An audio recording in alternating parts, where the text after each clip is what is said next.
Hey, what's up everybody? BDF 44 coming at you in another video. So of all the things that could be missing, a pillowcase.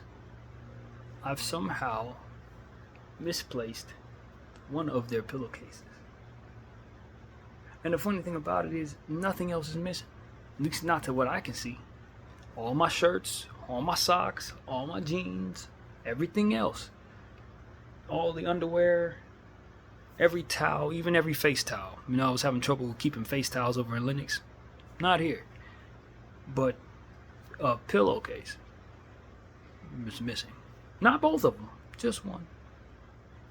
I don't know if I left it in the machine and then someone probably put their stuff in their machine afterward and then pulled it out, and you're going to find out they have an extra pillowcase, which is what I probably think happened there. Maybe it was a one last little thing that I forgot to pull out of the washer. And that's probably what ended up happening there. As I checked the machines, checked the dryer, nothing, went back and forth, looked underneath all the sheets, because you know a lot of times you wash sheets and you might have it stuck to it, you know, or maybe a little bit of piece of static may have caught it next to this wool thing that I have here that I also washed, you know, figuring it might be stuck to that, you know, under sheet. Nothing. It is just gone. There's no pillowcase other than the one, and I have two pillows, of course. They provided the pillowcases, so yeah, man, I owe them a pillowcase. So I'll probably try to find one. Target, just a single white pillowcase. I don't even know if they sell them like that, but yeah, man. And to be honest with you, these pillows are nasty as crap. So you definitely don't want to lay your head on it without the case, bro. You definitely do not. This is not something you want to lay your head. No. Negatory. Absolutely not. So yeah, the pillowcase is somewhat needed, unfortunately. And it's just quite a big deal because I definitely do not sleep on pillows that thin, man. I like sleeping on pillow that thin, so that is the conundrum of the hour. Obviously, I told you guys I got denied GR because they said several different things that conflicted one another. First of all, they said that I applied for GR more than once. That was what I forgot to tell you in the last thing, which was not true. And then they also said that I didn't submit my financial paperwork, which was also not true.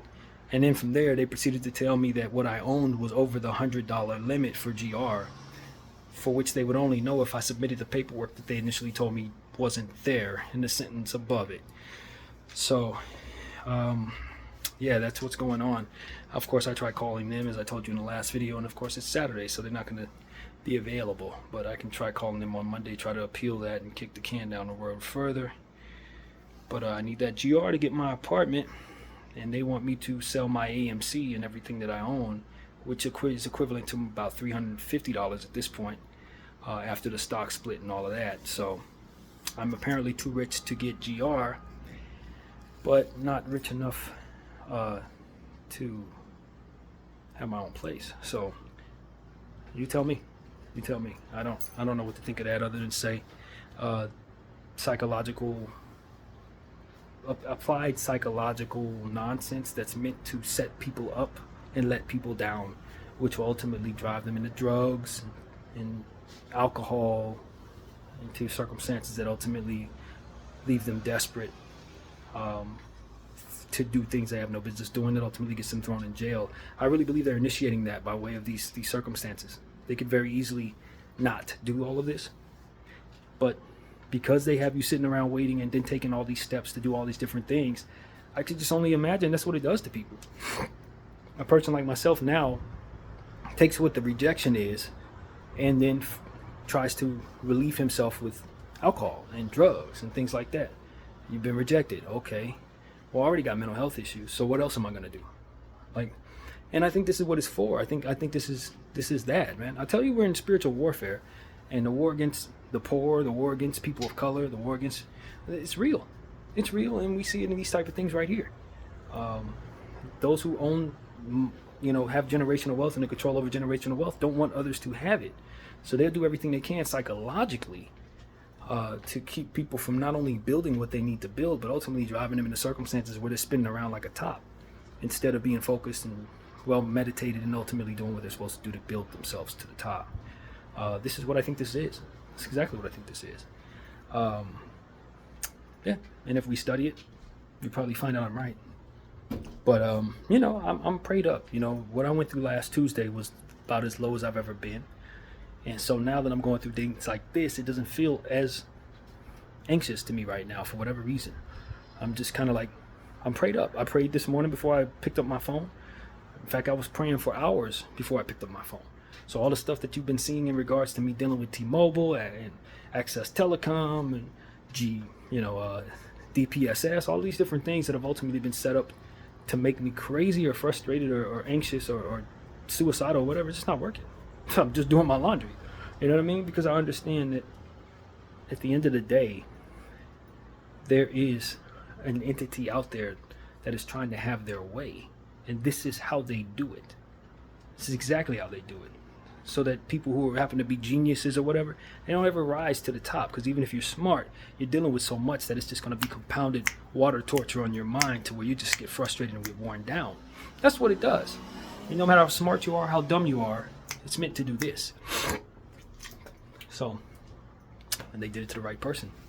That's the way I look at it. The Lord gave me a voice and he gave me a connection to him that is basically undeniable. He's proven himself to be true to someone like myself. So as I go through these different things, I know he exists. You know what I mean? I go through these different things, and as he continues to prove himself to me, I just know what I need to do to overcome all of this. And it's not about whether or not I'm going to suffer it. No, I'm supposed to come back and report it to y'all. I'm supposed to come back, tell you what I see with the very unique, articulative mind that I have. And so I'm doing that. I haven't smoked any weed, ain't turned no liquor, ain't as much as turned to lust. Ain't, none of that. Nothing. I'm as clear-minded as I've ever been. And I'm going and I'm taking all the stuff that's ultimately supposed to stress me out, and I'm taking it on the chin. So that's really what it is, man. I don't anticipate wanting to do anything other than continue my day. That's it. And with what it is that's coming up against me in regards to my GR being denied, well, we'll see how long that lasts. We'll see if they actually are able to fully deny me GR as this plays itself out. We'll see if it will even be necessary. But what I do know is there is an entity out there that has rigged the stock market to such a degree to where they need people like me to sell my shares. So when I see stuff like this telling me that what I own is over their limit at of $100, I just wonder if that's the same thing they're quoting everyone else. Because $100 ain't gonna buy you any shoes. But if I own $300 worth of shares that can ultimately balloon, for which will expose them, for which they need these shares, because the situation is so sensitive to where even one share removed affects what it is that they're able to do. And I know that. Since they've duplicated so many fake shares upon fake shares upon fake shares, those of us who actually own real ones, they need every last one of them to keep this thing from squeezing. So I would imagine that there is some direct zeroing in on this particular human in regards to what I own. And that is ultimately what they're trying to do. They're trying to force me into selling my shares in every way they can. And this is yet another one. Or it's not. But it looks like it is. Did they tell you, random person, that you had $100 that you can own only, worth of whatever it is that you own? Did they tell you that?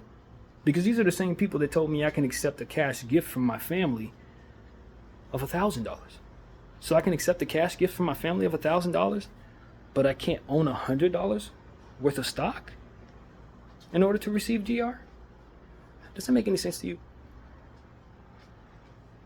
Like I said, man, it's spiritual warfare, and I've done a lot of damage. With my voice and with my prayers, I do a lot of damage. And they need people like me off the earth so that I can stop doing damage. And so that's really what I understand. Regardless of whether it's something conventional or something spiritual or something that's only wrapped up in my own head, it really doesn't matter, because it's the same demonic energy that's ultimately supposed to stop me from fulfilling my purpose. And it has not worked. It has not worked. I'm still speaking. I still hold. I'm still here. You know what I mean? So that's just what it is. They're gonna have to do more to get me to go away. The enemy's gonna have to work harder to get me to walk away. And unfortunately, with every passing day, I'm getting closer and closer to God. With everything you're putting me through, I'm just getting stronger in my relationship with Him. And so that makes me more dangerous, I'd imagine. But, at the end of the day, man, when you already know you're on the winning side, and He's been so good in proving Himself to you, like I'm telling you He has been, I kind of just have a different scope on this type of stuff after last Tuesday. That's a different scope. Once you cannot deny what's already proven. It's simply what I'm telling you. And the Most High is already proven. So with everything that He's told me in regards to me not wanting to be Him, and those who want to be Him being mistaken, and once they realize that, all of these different things that we've been talking about, once they realize that they will be overwhelmed and ultimately want to give back that crown that they try to take from the Lord, they don't want it, they'll put it down. And that's what I understand. So it's like, as they continue to play God while I'm communicating with the real one, He's just telling me to be at peace. You know what I mean? All these little things that are happening. Even the device. Ultimately, I found out I don't have to give it back. I was ready to have to submit that thing to someone else. I got that. That's mine. Didn't know it. But it just is what it is. These are the type of things that I just know are going to circle back to me ultimately being all right. Even if it takes me dying to do so. My spirit's going to be fine because I'm doing what He wants me to do. So as y'all continue to try to compound on whatever you're compounding, trying to get me to do whatever it is you're trying to do, enemy, in whatever form you are, just understand that part. I already know I've won. That's the thing. You can't take from God what He's crowned for Himself as His own, and that's exactly what I am. So, whatever happens next, doesn't really matter. It doesn't really matter, man. Honestly, it doesn't. I'm just going to continue to stay in communication with Him and move in the Spirit as I always do. And He's going to continue to work every one of these little problems out one by one, and I'm going to watch Him do it. So, GR, you want to try to get me to sell my shares? If He wants me to sell my shares, I'll sell them. If He doesn't, then I won't. He'll let me know. That's how that goes. T-Mobile, all of your little nonsense. It's $40 is all you got out of me today. That's all you got. Trying to push people for $130 this, $130 that. No, that was never in the plans. And so these are just type of things, man. I'm just looking at them like I said. It could be real, it could be in my head, it could be whatever. But at the end of the day, what's on this channel is documented. So if there is some proof or truth to it, somebody's going to be able to study it based on what it is I've said and pairing it to what it is they find when they do.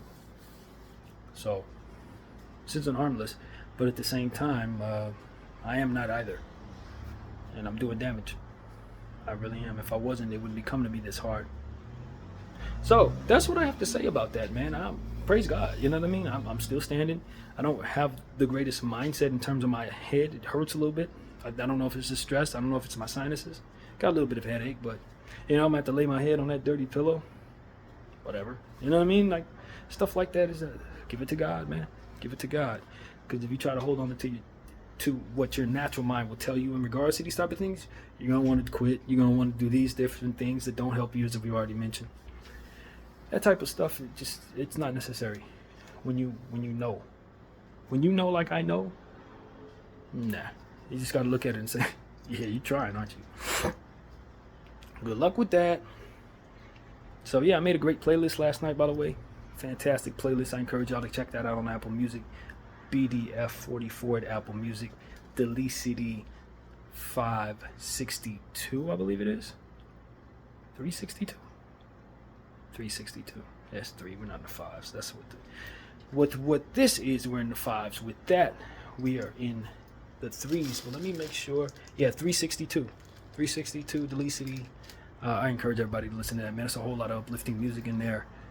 Just positivity. Lots of positivity. And you're going to find too much of that on my playlist. There's a lot of, romance. There's a lot of shoot 'em up and stuff like that in my earlier K-list. But with this particular one, I listened to every last song last night. And there was some powerful messages in the music that I put together in the playlist last night. So it really helped me feel better.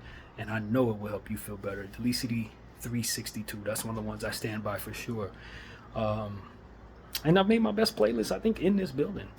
Some of the best playlists I've made have been in this building. I think I'm on a streak of like 5 or 6 good, really great playlists in the midst of hip-hop sabotage, because hip-hop is sabotaged to no end right now. But R&B is not, and soul is not. And so we've been able to find some good stuff this year in regards to that genre specifically. Indie is not. There's some good stuff in indie as well that I've been able to find. So, we got to go outside of hip-hop to find good music, unfortunately, but I do believe that that the craft of rap is not dead. It's just being marketed and invested against.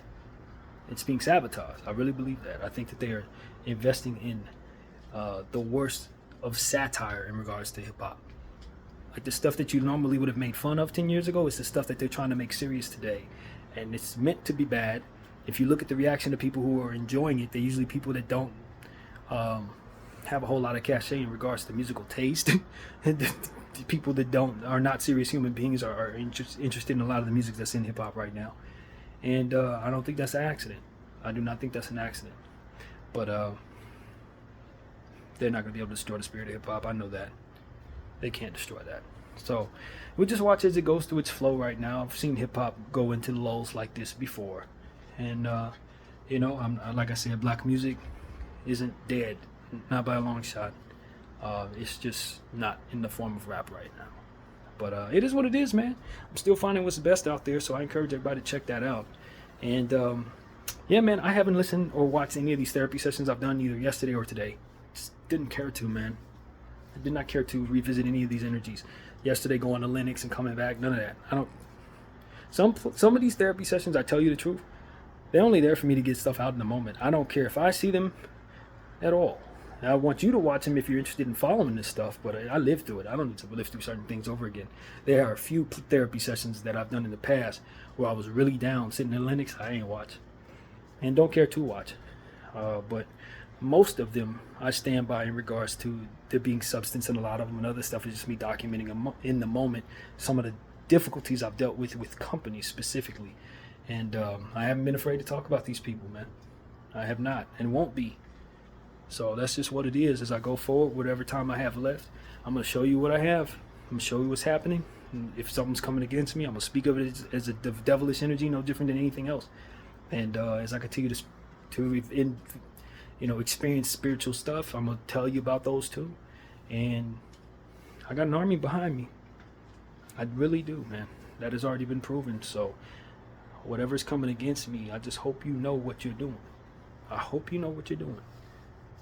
BDF 44. I thank you all for watching.